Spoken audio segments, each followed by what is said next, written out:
আমাদের বাড়ি থেকে লঞ্চ ঘাটের দূরত্ব মোটামুটি প্রায় 1 ঘন্টার রাস্তা। তারপরেও আমার সবচেয়ে ফেভারিট ভ্রমণ ছিল লঞ্চ ভ্রমণ।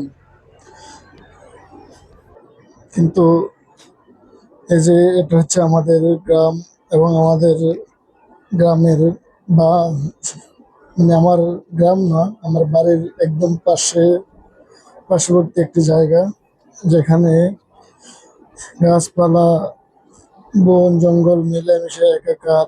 এই যে আমার ছোট ভাইয়েরা এখানে মানে কিছু চাষাবাদ করবো আর কি, শাকসবজি হয়তো ফালাইবো, ফালাইবো। আহ আপনার এখানে হয়তো লাল শাক বা ভেন্ডি, মূলা, এই জাতীয় কিছু ফসল করবো আর কি, চিন্তা ভাবনা করছে আর কি। তো সবকিছু মিলিয়ে মোটামুটি ও আবার ভালোই কৃষিকাজ করে। ওই যে চারিপাশে যে জঙ্গলগুলো দেখতেছেন না, এই জঙ্গলে আমাদের জঙ্গলে এত পরিমাণে শিয়াল, যা বলার বাহিরে। এই শিয়াল পুরো যে ধরনের উৎপাত করে, যে যে অত্যাচার করে, খুবই ডেঞ্জারাস অবস্থা। সন্ধ্যা না হইতেই শিয়ালগুলো আমাদের একদম ঘরের দরজার সামনে চলে আসে। আর এই যে আমাদের বিল বিলের এই বিলে প্রচুর পরিমাণ মাছ ধরছে একটা সময়। যদিও এখন সেই মাছের নেশাটা নাই। এখানে প্রচুর পরিমাণে মাছ ধরতাম।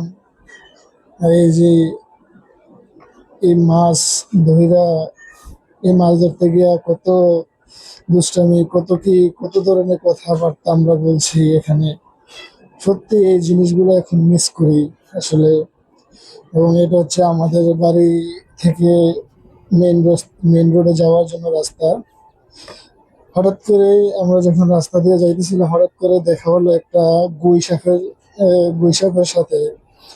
এই দেখেন, এই যে গুই সাপটা যে দেখাইতেছে গুই সাপটা, এটা হচ্ছে গুই সাপ। এই গুই সাপটা পরে আবার আমাদের দেখা দ্রুত ও জীবন বাঁচানোর জন্য ও দ্রুত চলে গেছে গা। যদিও আমরা আবার এখন গুই সাপ বা কোনো ধরনের সাপ কিছু মারি না।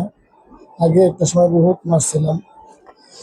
তারপরে মা আবার একদিন বিলে গেল, বিলে গিয়ে আবার এই যে শাপলা তুলে আনলো, এবং শাপলার বেটও আনছে কয়েকটা। তারপরে আমার আবার বলতেছে যে, বাবা শাপলার বেট খাবি কিনা? তারপরে আমি এবার বললাম যে খাবো, আপনি নিয়ে আন। তারপরে মা আবার শাপলা নিয়ে আনলো, এগুলা পাক শাক করলো। ভালোই লাগছে খাইতে, অনেক মজা আর কি। Bye bye.